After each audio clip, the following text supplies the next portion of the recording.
Welcome back to another episode of Rock Boys Football. Mario Cristobal, the Miami Hurricanes kicking off spring practice Monday morning.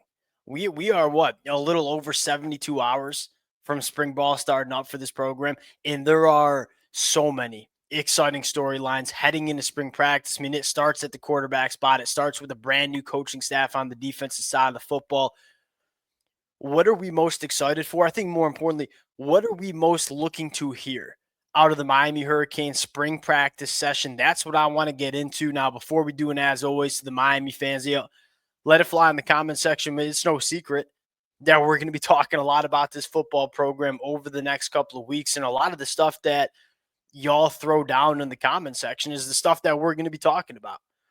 Let it fly in the comment section. Appreciate you guys rocking with it. There's just not many fan bases that rock with the fellas more in the off season, winter, spring, summer recruiting trail. We can't thank you guys enough. Appreciate you guys. If y'all do enjoy the content, consider subscribing to the channel. Without further ado, let's get into it. And let's start with, maybe the biggest storyline for the Miami Hurricanes. That's Carson Beck. What do we want to see from Carson Beck? And we're not really sure how much we are going to see from him. Mario Cristobal got up there yesterday and said Carson Beck's a couple of weeks out from starting throwing. I'll start with this. Carson Beck is probably the last quarterback that I'd be concerned about missing a spring practice, and maybe across the country. This is a guy that's going to be a 6-year senior. He's a guy that has started 2 years in the SEC, a guy that's won a lot of football games. 6 months ago, before the 2024 season, I was talking about Carson Beck being my favorite quarterback in the country. He's coming into an offense that it's a significantly better offensive line and run game. You're going to have significantly better pass catchers than he had at Georgia in 2024. And low key, like the storyline that nobody talks about is Shannon Dawson. We're talking about Shannon Dawson. Mario Cristobal has messed up some hires during his tenure at Miami. Ideally, he's fixed them going into 2025. One hire that he did not mess up was Shannon Dawson at the OC spot. He's arguably the best offensive coordinator in the country going into 2025, had the best offense in the country in 2024. I think Carson Beck's going to benefit massively from Shannon Dawson. So you're getting a quarterback that, one, it's overblown Carson Beck not being good in 2024. I mean, there are a lot of programs across the country that would take 3,400 yards, 28 touchdowns, 12 interceptions on a 65% completion percentage. That was Carson Beck's stat line in 2024 with an offense that just flat out stunk around him. He's in a way better situation. He's a guy that's played a lot of football. I guess we're just looking for, hey, can Carson Beck maybe get on the field in the back half of spring? And not for Carson Beck's sake, but a little bit more of, hey, can Shannon Dawson get comfortable with Carson Beck and understand what he likes to do? And then can Carson Beck get comfortable with his pass catchers? That to me is the bigger storyline than Carson Beck getting ready for the season. So I'm fully confident that Carson Beck's going to be just fine going into August. Number 2 storyline here. Offensive line rotation. You have a good, you know this offensive line is going to be good. The question is, how good is it going to be and what's it going to look like? The way I look at it, you have your 2 tackles, and not enough people are talking about Markel Bell. I think there's going to be some national media members talking about replacing a guy like Jalen Rivers, who was very good for Miami. Look, Markel Bell's ceiling is infinitely higher than Jalen Rivers, and that's not a knock on Jalen Rivers. Jalen Rivers is an NFL guard that was playing tackle. Markel Bell, from a body type, is a high upside NFL tackle that we saw some really good things from in 2024. I can't wait to see what he looks like in 2025. And obviously, Francis Mauigoa took a massive step during his sophomore year in 2024. The position that I think we're all looking at is at that guard spot where, to me, what's Samson Okunlola looking like going into year 3? If you ask me, what's the offensive line that gives Miami the highest ceiling? It's probably Samson starting at guard. Now, that's provided that he's healthy and he puts it together. It's been a rocky road for Samson Okunlola the first 2 years. There's a reason he's staying at Miami, and there's a reason the staff wants him here too. What does he look like going into year 3? It is a big storyline for me, but at the end of the day, you're comfortable with either him or Matt McCoy or Ryan Rodriguez starting. This is you know what your starting 5 is going to look like, or what it could look like, and you know you're deep. This should be a really good unit. Last storyline at number 3. who steps up at pass catcher. It's probably the biggest question mark that I have for this offense. Like, I got a ton of confidence in Carson Beck and Shannon Dawson, got a ton of confidence in the running backs, ton of confidence with the offensive line. Are the pass catchers good enough? David Lake and the Through the Smoke podcast, 24/7 Sports, they do, by the way, a great job talking Miami Hurricanes football. David Lake said something that I really do agree with, and that is you got to be honest here. He referenced back Miami in spring practice with the defensive backs, and it was like, all right, clearly this is a position that's not good enough, and you kind of just didn't really fix it after spring. If you're Mario Cristobal, if you're Kevin Beard, you're going into spring practice and, hey, we're excited about JoJo Trader, about Nikar, about a guy like Chance Robinson or Malachi Tony, Ray Joseph, Joshua Moore. This is a very, very talented wide receiver room that's just young, it's inexperienced, and it's not proven at the college football level.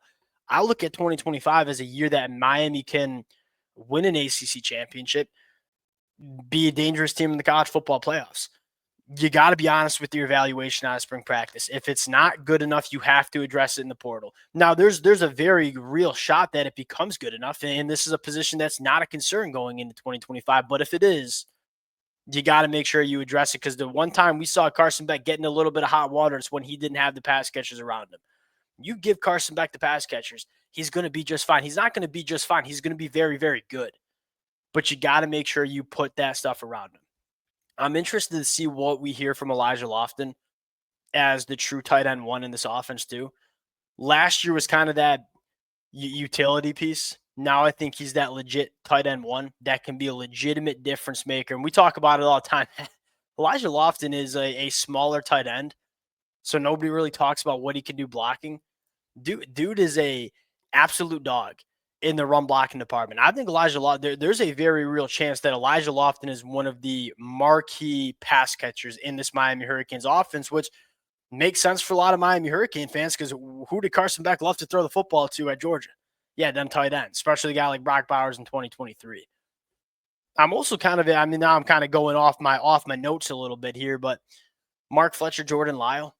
Mark Fletcher was dinged up a lot of offseason last year. Jordan Lyle didn't even come into this Miami Hurricanes program until the summer last year.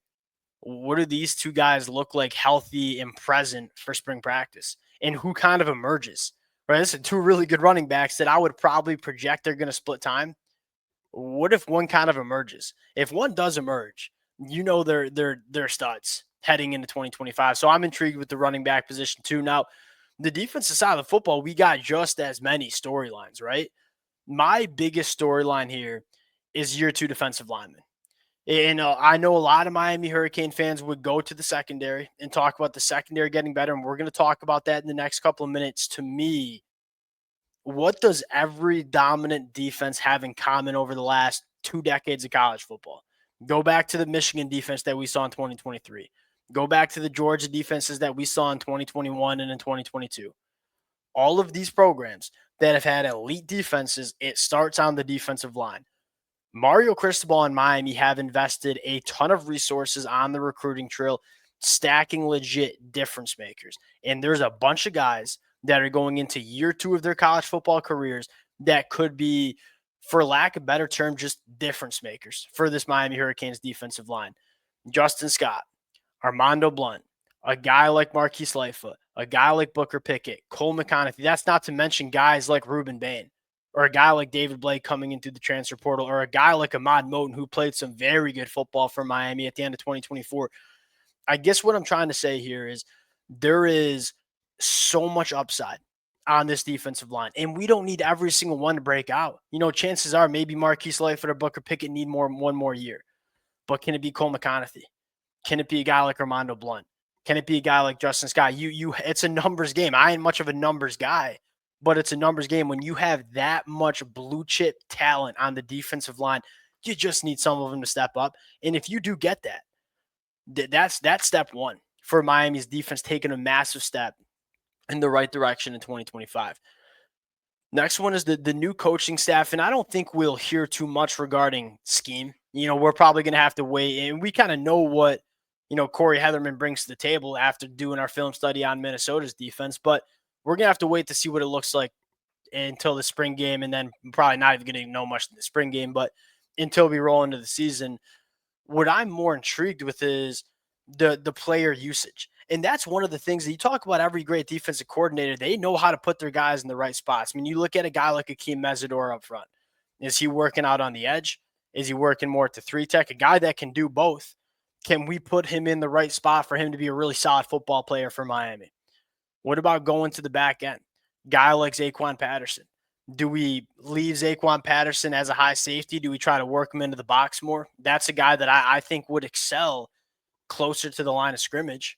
What about the secondary in general in terms of, hey, we got, I mean, you think OJ Frederick, Xavier Lucas, Emmanuel Carnley, Ethan O'Connor, Charles Brantley, that's 5 legitimate difference makers at cornerbacks. Well, you can't play 5 cornerbacks. Do you kick one to nickel? Do you kick maybe one to safety? Can you move these puzzle pieces around to not only put all these guys in their best spots to be successful, but I think just as importantly, get your best football players on the field? Because I look at it and say it's hard to argue that at least 4 out of those 5 cornerbacks aren't your best players in the defensive backfield. Can you get them all on the football field at the same time? Can you figure out spots where they can excel and get on the football field?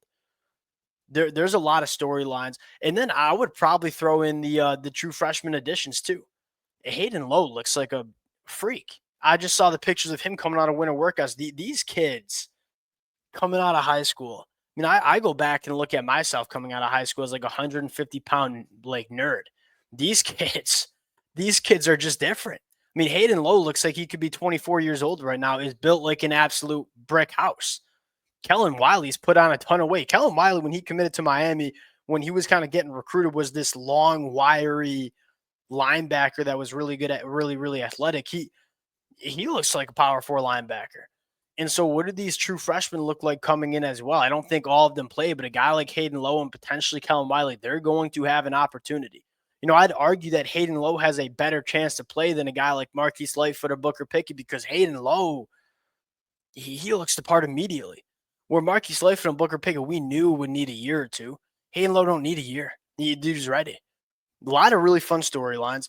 That's about all I have right now. The 3 things that we'll really be looking for is, hey, monitoring Carson Beck. What wide receivers are stepping up? What wide receivers are individually going out there and making plays for you? And then, hey, where's everybody fitting in on defense? We're not going to know too much about the scheme, but we are going to hear, hey, Akeem Mesidor is working more at the edges.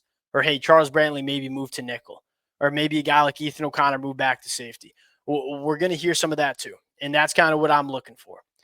We'll close it out there. Appreciate you guys rocking with it. If y'all do enjoy the content, consider subscribing to the channel. Going to be fun next couple of weeks. We'll talk to y'all later. Peace.